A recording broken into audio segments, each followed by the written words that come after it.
Hey guys, how's it going? Hope you're doing well. My name is Crown, and today I'm going to read you some very interesting stories that I hope that you're gonna love. And now, without further ado, let's go!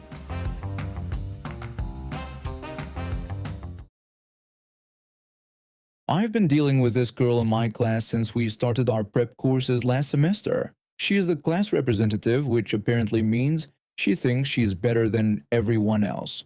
From day one, she's had this thing against me specifically, and I still don't understand why. It started small. I'd ask a question during study sessions, and she'd roll her eyes or make some comment about how we already covered this in that condescending tone. When I'd contribute to group discussions, she'd interrupt or talk over me like my input didn't matter. During breaks, she'd make these little remarks within earshot, stuff about how some people just don't get it while looking directly at me. Nothing major enough to report, but enough to make me feel like garbage every single day. The worst part was that she acted sweet around the teachers. Total angel face when authority was watching, but the second they turned away, the mask came off and the comments would start again. That fake smile, those sneering looks, the way she'd whisper to other students while looking my way. Classic behavior, really. A few weeks ago, the teacher assigned group projects and just my luck, we ended up in the same group. I decided to take the high road. I wasn't going to let her get to me. I stayed professional, did my part of the work, kept my responses polite and brief, but she couldn't even let that be. Every group meeting was the same. She'd make passive-aggressive comments about my contributions, suggest my ideas weren't good enough, or just flat-out ignore me when I spoke. The other group members noticed, but nobody said anything. I think they were all too scared of her since she had that class rep status. I've always been someone who keeps their head down and avoids drama. My mom raised me to pick my battles, and honestly, most of the time this girl wasn't worth the energy. But it was exhausting. Every day I'd wake up dreading class, knowing I'd have to deal with her attitude. My friends told me to report her, but what was I supposed to say? That she was being mean to me. It all felt so childish, and I didn't want to be labeled someone who couldn't handle their own problems. Today was different though. Today something inside me just broke. The teacher announced we were changing seats. Fine by me, maybe I'd finally get away from her constant presence. Everyone started gathering their stuff, and there was the usual confusion about which seat was which since the teacher only told us our seat numbers. I was trying to figure out where to go when I noticed the class rep nearby. She'd already found her seat, so I figured I'd just ask her what number she had so I could orient myself. A simple question, right? I walked over and asked her politely what seat number she had gotten. She looked up at me with this smirk. This knowing, nasty smirk that I'd seen 100 times before. Then she told me, loud enough for half the class to hear, that the chairs were right there and I should count them. She asked me in this mocking tone if I even knew how to count. The way she said it, that mocking tone, the fake concern in her voice, the way she emphasized whether I knew how to count like I was stupid. Something in me snapped. All those months of comments, all the eye rolls, all the passive-aggressive garbage just came flooding out. I called her a stupid witch and told her I had asked what number she had, not if I knew how to count. Okay, I might have added another word before stupid that I probably shouldn't have, but I was past the point of caring. Her face went from smug to shocked in about half a second. Her mouth dropped open and for once, she didn't have a comeback ready. Then, predictably, she turned on the waterworks. She spun around and practically ran to the teacher's desk. She started crying and told the teacher that I had just cursed at her and called her horrible names for no reason. She was actually crying now, real tears and everything. I stayed where I was, didn't move, didn't say anything. My heart was pounding, but I kept my face neutral. The teacher looked at her, then at me, then back at her, and asked what exactly had happened. The class rep said she was just trying to help me find my seat, and I attacked her. She claimed I had been hostile all day. Before I could even defend myself, another student spoke up and said that wasn't what happened. The student explained that I had just asked what seat number she had and the class rep made fun of me. Then another student agreed and said the class rep had been really rude about it. And another student chimed in saying the class rep had been treating me like that for weeks. The teacher's expression changed. She looked at the class rep with this tired, disappointed look and told her this wasn't the first time she had heard about her behavior. The teacher said they needed to talk after class. The class rep tried to argue, but the teacher cut her off and told her to sit down right now. I went to my seat. My hands were shaking, but I kept it together. The rest of class was awkward. She kept sniffling dramatically from her seat, shooting me dirty looks whenever she thought the teacher wasn't watching. After class, several students came up to me. One girl told me she was glad someone finally said something to the class representative. She said the class rep had been awful to so many people. Another student said I had said what they had all been thinking. Even the quiet guy who never talks to anyone gave me a thumbs up. When I got home, I told my mom what happened. I thought she'd be upset that I cursed at someone in class. Instead, she laughed and said if someone spoke to her like that, she would have said much worse. She told me, good for me. The next day, the class rep had been formally reported by the teacher. Apparently, I wasn't the only one who'd been dealing with her attitude, and the teacher had been collecting complaints for a while. My outburst was just the final straw. She hasn't spoken to me since. My brother co-founded the company behind one of the biggest video game franchises in history. You know the one, the military shooter that made him richer than our father ever dreamed possible. When he sold the company, he was 45 years old and worth more money than 3 generations of our family combined had ever seen. I was happy for him. Of course I was. But I also watched something shift in him after that sale. The Danny I grew up with, the one who built computers in our garage and talked my ear off about game design, started disappearing. He bought the mansion in the Palisades, started collecting cars like they were trading cards, traveled constantly. When we'd talk on the phone, which became less and less frequent, he sounded adrift. He'd ask about my kids and my teaching job, but I could tell he was just being polite. His life had become so different from mine that we barely spoke the same language anymore. Then he discovered drones. He called me one day more excited than I'd heard him in years. He told me he was creating again and had forgotten what that felt like. He'd send me links to his videos, gorgeous shots of coastlines and canyons. He was getting thousands of followers. I was glad he'd found something, but then the obsession started. Every conversation became about drones. The equipment, the locations, the shots he was planning. My husband Mark said it reminded him of how Danny used to talk about the game in the early days. That single-minded focus that didn't leave room for anything else. I thought it was harmless. I was wrong. When the Palisades fires started in January, I called him right away. He was in Santa Barbara, but his main house was right in the evacuation zone. I asked if he was okay and whether his house was safe. He said he didn't know because nobody could tell him anything. The property manager couldn't get near it. The roads were closed. I could hear the frustration in his voice. That edge he gets when things aren't going his way. I told him to just wait it out. Everyone with property there was in the same boat. He'd find out when it was safe. He said he had his drone. My stomach dropped. I told him not to do whatever he was thinking. He said he just needed to see if the house was okay. He'd put 2 years into that renovation. His whole car collection was there. He just needed to know. I warned him there were rules during fires. No fly zones. He could interfere with emergency operations. He said he knew what he was doing. He'd been flying for 3 years. I told him that wasn't what I meant and he knew it. There was a pause. He said he'd be careful. Then he hung up. I tried calling back. It went to voicemail. I called 3 more times over the next hour. Nothing. I told Mark what Danny was planning and Mark just shook his head. Mark said Danny wouldn't actually do it, that he wasn't stupid. But I knew my brother. When Danny wants something, he doesn't hear the word no. He never has. The next day, I saw the news report. A drone had struck a firefighting aircraft during the Palisades fire. The plane had to make an emergency landing. I knew right away. I just knew. I called him. No answer. I called again and again. Finally, at almost midnight, he texted me, telling me not to call because he needed to think. That's when I knew for certain it was him. 3 days later, he called. He told me the FBI had just been there. His voice sounded hollow. I didn't say I told you so. I didn't say anything at first. He said he'd messed up. Really messed up.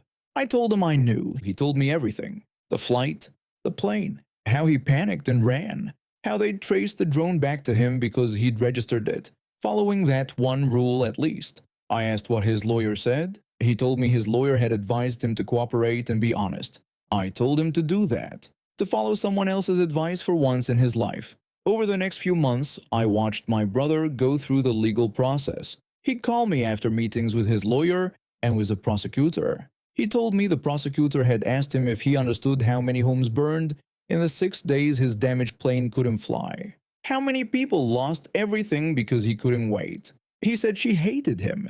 I told him she didn't hate him. She was holding him accountable. There was a difference. When the sentencing came down, 14 days in federal prison, 30 days home detention, over $150,000 in fines and damages, he sounded almost relieved. He said it could have been years. I said it should have been, and I meant it. The hardest part was explaining it to my kids. My teenage daughter asked why Uncle Danny was going to jail. How do you explain to your kids that their rich, successful uncle, the one who sends expensive birthday gifts and lets them sit in his sports cars, interfered with firefighters trying to save people's homes, that he risked pilots' lives because he was too impatient to wait? I told her the truth. I explained that Uncle Danny made a really bad choice. He thought the rules didn't apply to him because he has money. But they do. They apply to everyone. She was quiet for a moment. Then she asked if that was why I'm always so strict with them about following rules. I told her yes, that was exactly why. I didn't visit Danny during his 14 days in prison. He didn't ask me to. I think he was ashamed. I think he should have been. But I did visit him during his home detention.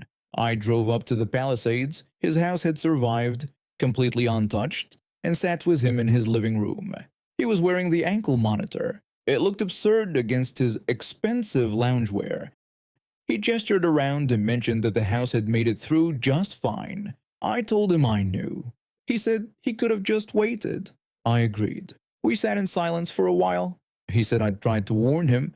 I confirmed that I had. He said he didn't listen. I told him he never does. He looked at me then, really looked at me. He apologized for not listening and for all of it.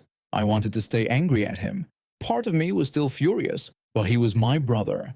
The same kid who taught me how to play his early game prototypes, who helped me move into my first apartment, who cried at our father's funeral. I told him I knew he was sorry. He asked how he could come back from this. I told him to accept what he did, to actually change, and to stop thinking money makes him special. He nodded slowly. He mentioned they didn't even ban him from flying drones. He found it hard to believe he could legally buy another one tomorrow. I said he wouldn't though. He agreed. He'd sold everything.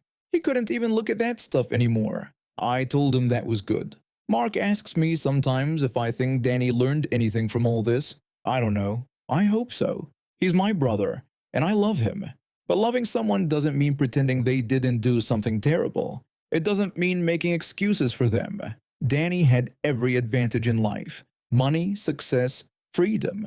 And he used those advantages to put lives at risk because he couldn't stand not knowing something right away. Because somewhere along the way, he'd convinced himself that normal rules, rules that keep people safe, didn't apply to him.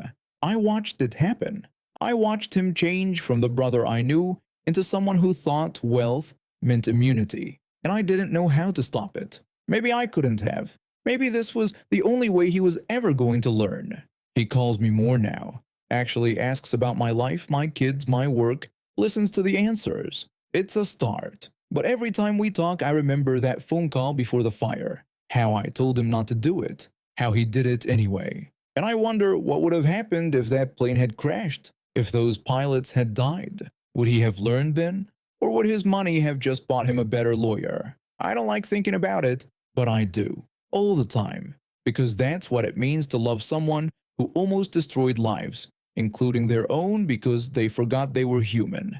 Just another person who has to follow the same rules as everyone else. My brother learned that lesson at 48 years old, in federal prison with a criminal record.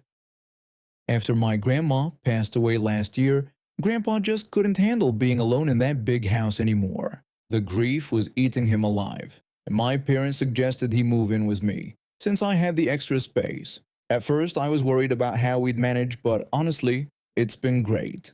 He's the sweetest old man you'll ever meet, always cracking jokes and telling stories from his younger days. The only problem is his health hasn't been the best lately. He's been dealing with some respiratory issues, and his doctor recommended he get more fresh air and gentle exercise.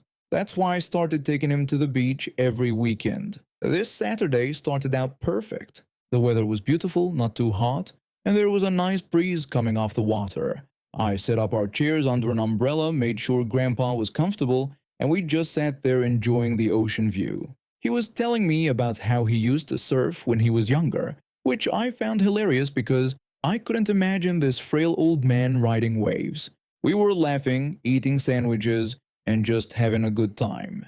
That's when the chaos started. This kid, probably around 8 or 9 years old, came running up with a water gun. Not one of those small squirt guns either. This thing was massive, like one of those super soakers that holds a gallon of water. Before I could even process what was happening, he sprayed my grandpa directly in the face. My grandpa started coughing immediately. His whole body was shaking as he struggled to catch his breath. I jumped up and started patting his back, trying to help him through it.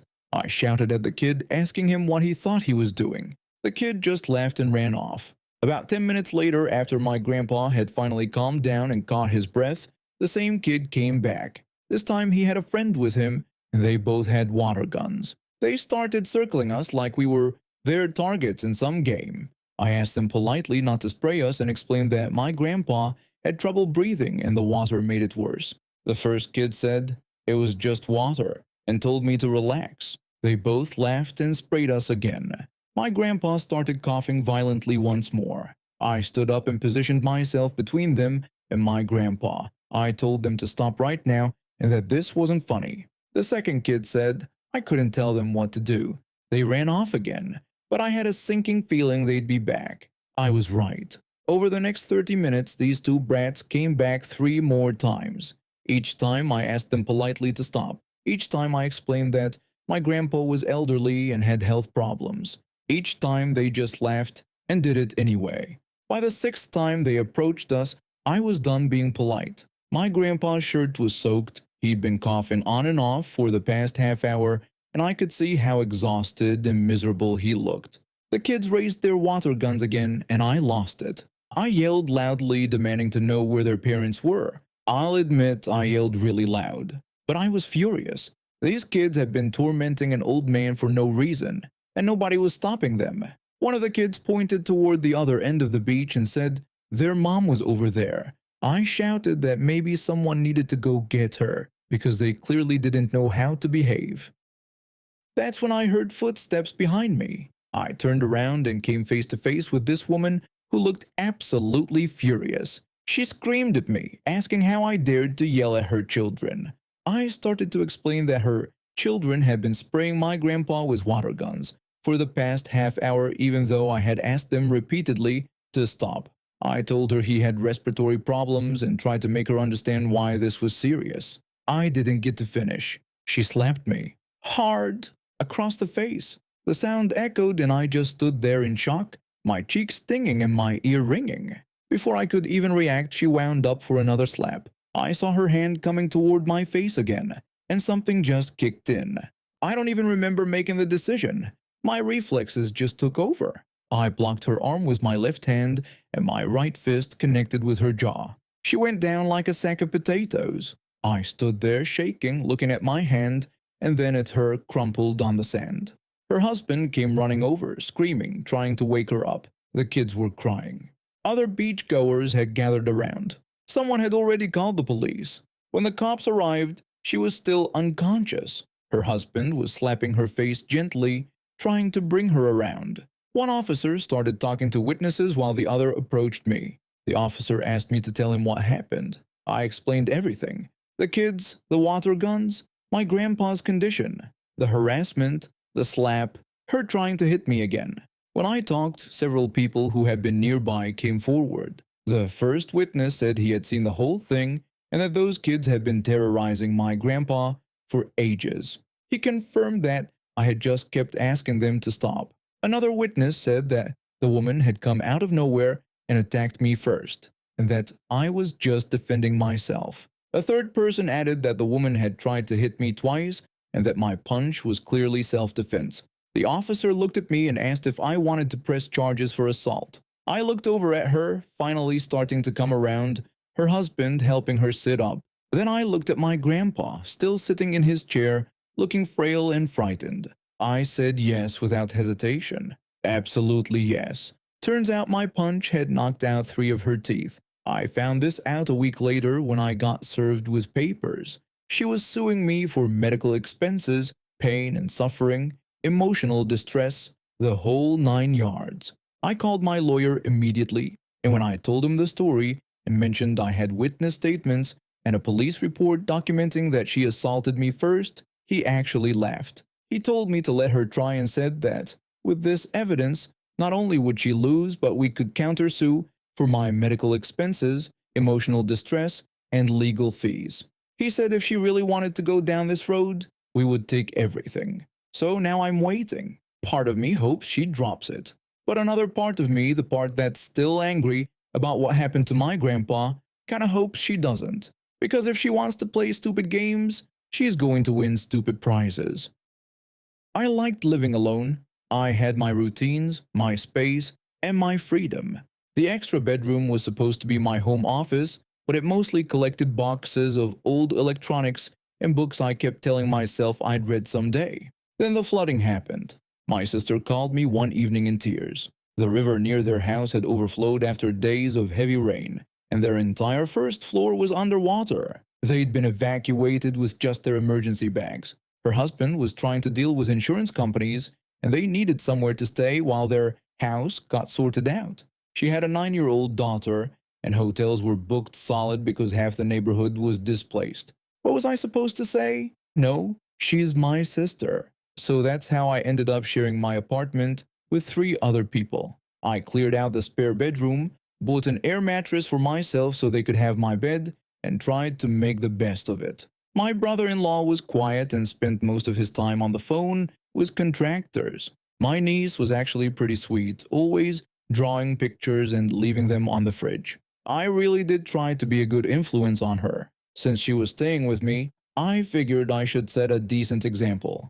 I stopped keeping beer in the fridge, even though I usually enjoyed one after work. I made sure to have fresh fruit around, bought vegetables, cooked actual meals, instead of ordering takeout every night. I wanted her to see that adults could make healthy choices. My morning coffee was my one sacred ritual. Every day I'd wake up, make myself a latte with my espresso machine and add vanilla syrup. It was a small luxury that started my day right before I logged into work. Half a tablespoon of the vanilla stuff, stirred in perfectly. That sweet, smooth taste made everything better. One morning, about 2 weeks into their stay, I was making my coffee when my sister walked into the kitchen. She watched me pump the vanilla syrup into my mug and asked how much I was putting in there. I told her it was half a tablespoon, same as always. She frowned and said that was way too much sugar and that I knew it was terrible for me. I shrugged and said it was just coffee and it was fine. But she wasn't letting it go. She told me I was setting a bad example for her daughter. I looked at her, confused.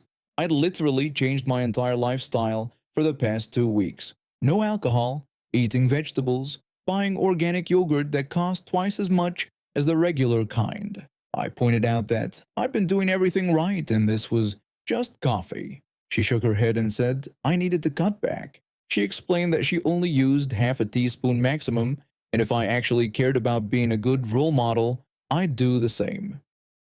I stared at her and said half a teaspoon was barely anything.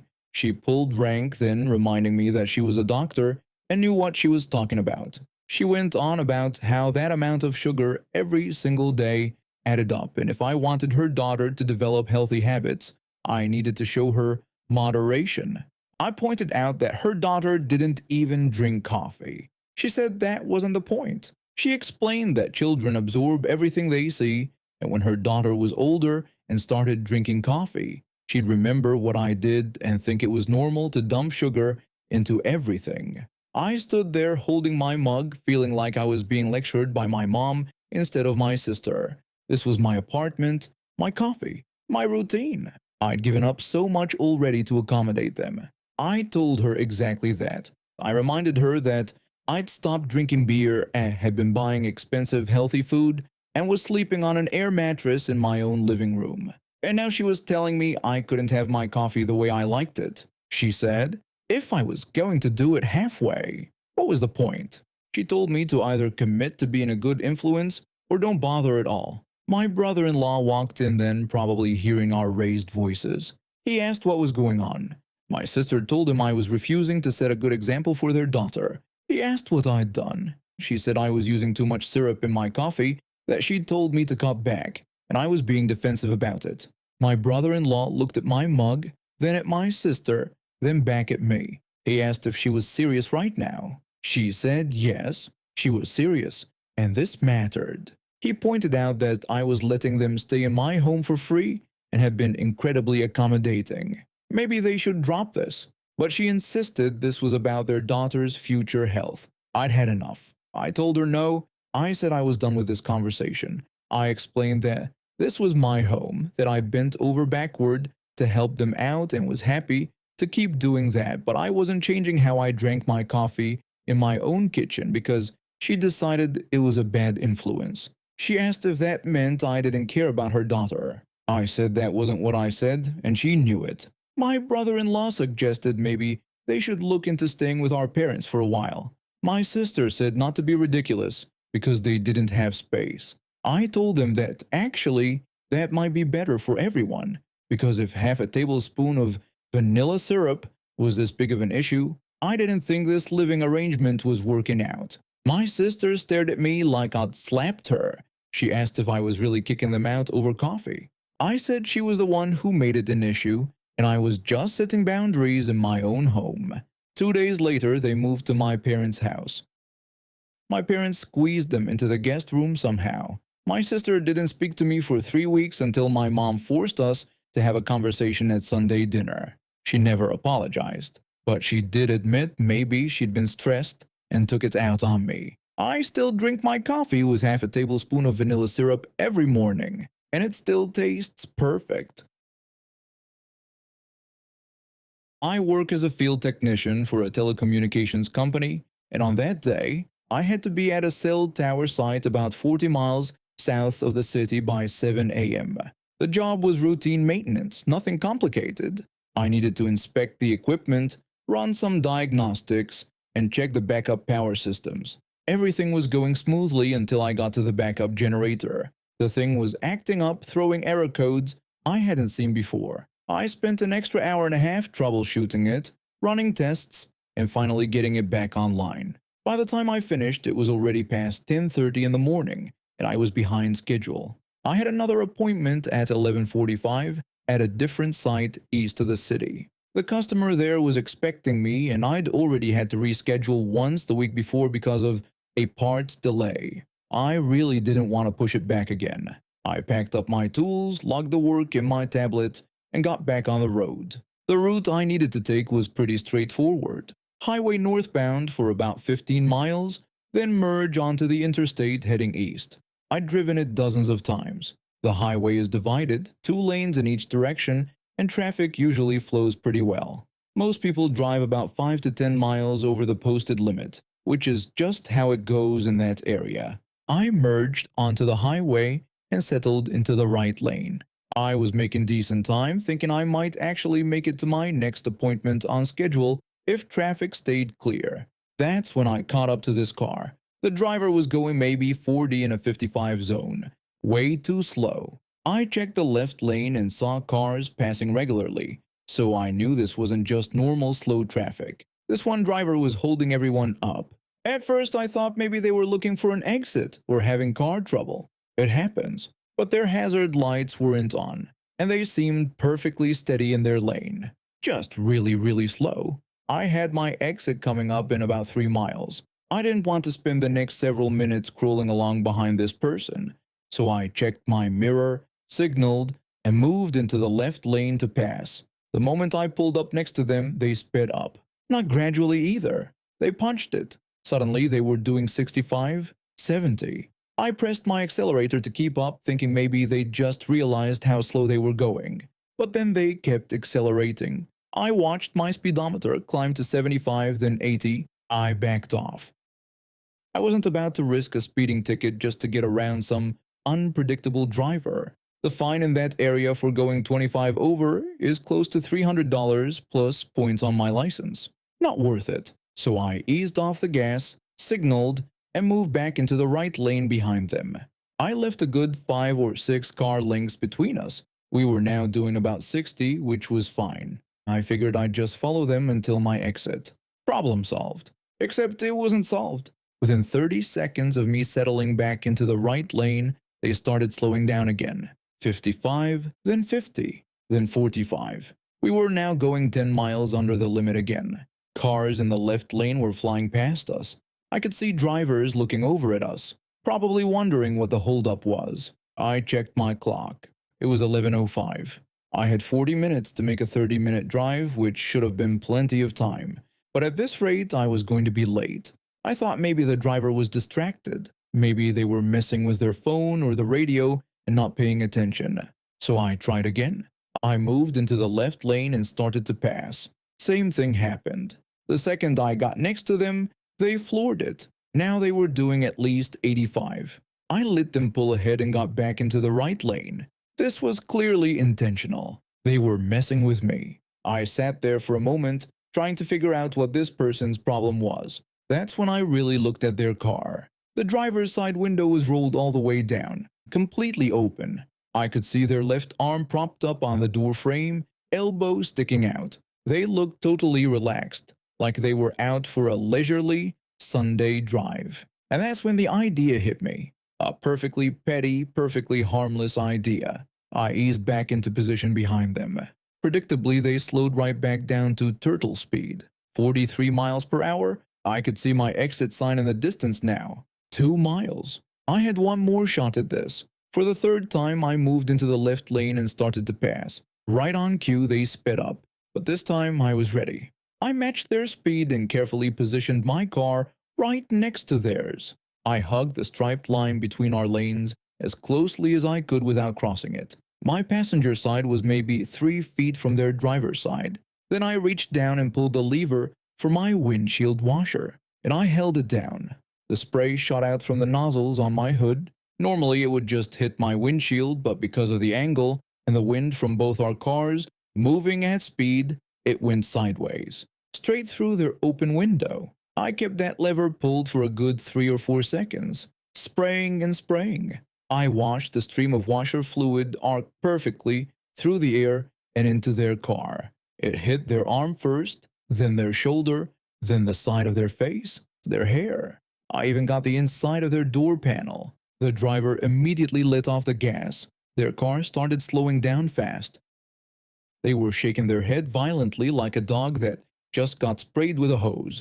Water was flying everywhere inside their car. They were wiping at their face with one hand while trying to keep control of the wheel with the other. I could see them looking around frantically, probably trying to figure out what just happened. Their shirt was soaked, their hair was dripping. I'm pretty sure I got water directly in their ear based on how much they were shaking their head. I let go of the washer lever and hit the gas. My car jumped forward. I merged back into the right lane well ahead of them and kept accelerating. My exit was coming up in about a quarter mile. I was laughing. Hard. The kind of laughing where you can barely catch your breath. I glanced in my rearview mirror and saw them still wiping at their face, their car weaving slightly as they tried to dry themselves off while driving. I took my exit onto the interstate still laughing. I laughed for the next 10 miles. My cheeks hurt. My ribs hurt. I had tears streaming down my face. Every time I thought about the look on their face when that water hit them, I'd start laughing all over again. The image of them shaking their head like a wet dog was permanently burned into my memory. I made it to my next appointment at 11:50. 5 minutes late, but close enough that the customer didn't mind. I apologized for the delay and explained I'd had some trouble at the previous site. They were understanding about it. While I was working on their equipment, I kept thinking about what had just happened. The timing had been perfect. The angle had been perfect. Everything lined up exactly right. I finished the job, packed up my tools, and headed back to the office. And now we have reached the end of today's stories. Thank you for watching, and see you next time.